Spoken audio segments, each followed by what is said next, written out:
जब युवा शांति, समृद्धि और अनुशासन का पालन करेंगे तो राष्ट्र अधिक समृद्ध होगा। केयू में राष्ट्रपति मुर्मू। येचे मौज कसीर से भाषण की शुरुआत। कहा, महिलाएं हर क्षेत्र में अपनी योग्यता साबित कर रही हैं। केयू परिसर की सुंदरता की सराहना। विश्वविद्यालय पर हजरत बल का आशीर्वाद हमेशा। महान हिमालय के ग्लेशियरों की सुरक्षा, प्रकृति की रक्षा का आह्वान। टॉपर्स में जिले को स्वर्ण पदक। बधाई। जम्मू कश्मीर एनईपी को पूर्ण रूप से लागू करने के लिए। भारत की राष्ट्रपति द्रौपदी मुर्मू ने बुधवार को कहा कि जब युवा शांति, समृद्धि और अनुशासन के मार्ग पर चलेंगे तो राष्ट्र स्वतः ही समृद्ध और प्रगति करेगा। समाचार एजेंसी कश्मीर न्यूज ऑब्जर्वर केएनओ के अनुसार राष्ट्रपति मुर्मू ने कश्मीर विद्यालय में 40वें दीक्षांत समारोह को संबोधित करते हुए कहा कि राष्ट्र तब और अधिक समृद्ध होगा जब अधिक से अधिक युवा अमन और चैन का पालन करेंगे। केयू दीक्षांत समारोह हॉल के मंच से उन्होंने गरजते हुए कहा कि जब युवा अनुशासन का पालन करेंगे तो राष्ट्र प्रगति करेगा। राष्ट्रपति मुर्मू ने अपना भाषण येचे मौज कश्मीर से शुरू किया और खूब तालियां बटोरी। मैं यहाँ आकर खुश हूँ। मैं विभिन्न दीक्षांत समारोह और देश के विभिन्न संस्थानों और विश्वविद्यालय में गई हूँ, लेकिन मैं युवाओं को बता दूं कि यह परिसर दूसरों की तुलना में अधिक सुंदर है और कश्मीर विश्वविद्यालय को पहले भी हजरत बल का आशीर्वाद मिला है और आगे भी रहेगा।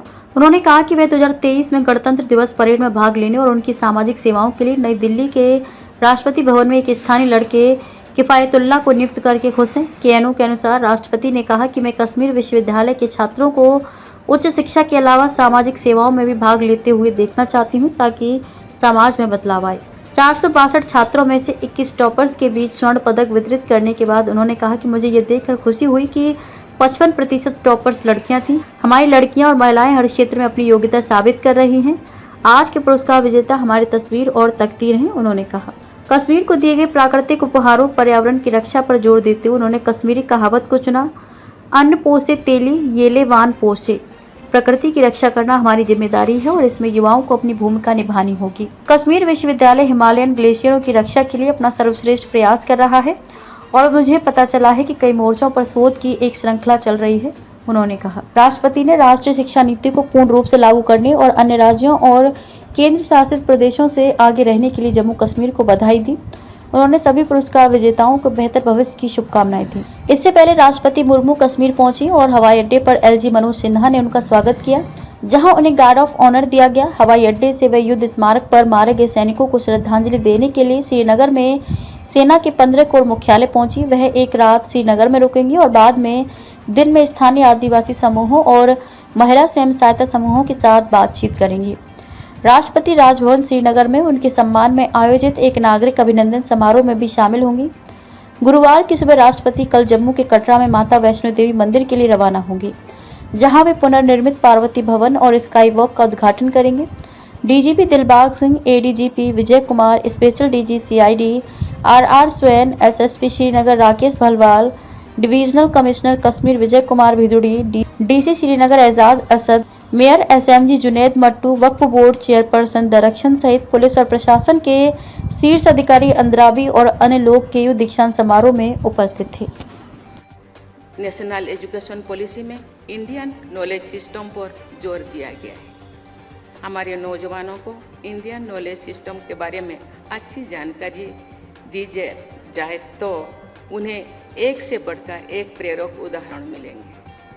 आज से लगभग 1200 साल पहले श्रीनगर शहर को झेलम नदी की बाढ़ और तबाही से बचाने के लिए सुया नावी के एक्सपर्ट ने जो काम किया है उसे आज की भाषा में हाइड्रोलिक इंजीनियरिंग कह सकते हैं। उन्होंने झेलम नदी, जिसे तोफ बितोस्ता कहा जाता था, के बाहों को कई जगह पर मोड़ दिया था। तत्कालीन साहित्य में उल्लेख मिलता है कि नदियों की सुया वैसे ही चलाते हैं नदियों को, ऐसे जैसे कि सपेरा सांप को न चाहता है। आप जो झेलम के बाहों को देखते हैं तो ये बात बिल्कुल सही दिखाई देती है। नगर शहर को झेलम नदी की बाढ़ और तबाही से बचाने के लिए सुया नावी के एक्सपर्ट ने जो काम किया है उसे आज की भाषा में हाइड्रोलिक इंजीनियरिंग कह सकते हैं। उन्होंने झेलम नदी, जिसे तोफ बितोस्ता कहा जाता था, के बाहों को कई जगह पर मोड़ दिया था। तत्कालीन साहित्य में उल्लेख मिलता है कि नदियों की सुइया वैसे ही चलाते हैं नदियों को, ऐसे जैसे कि सपेरा सांप को न चाहता है। आप जो झेलम के बाहों को देखते हैं तो ये बात बिल्कुल सही दिखाई देती है। वाटर रिसोर्स मैनेजमेंट के ऐसे प्राचीन उदाहरण पूरे देश में पाए जाते हैं। ज्ञान विज्ञान के हर क्षेत्र में हमारा देश के पास अनमोल खजाना है जो इस देश की मिट्टी में फले फूले हैं। ऐसे ऑर्गेनिकली ग्रोन नॉलेज सिस्टम को आज के हालत में फिर से इस्तेमाल करने के तरीका खोजना एकेडमिक वर्ल्ड की जिम्मेदारी है।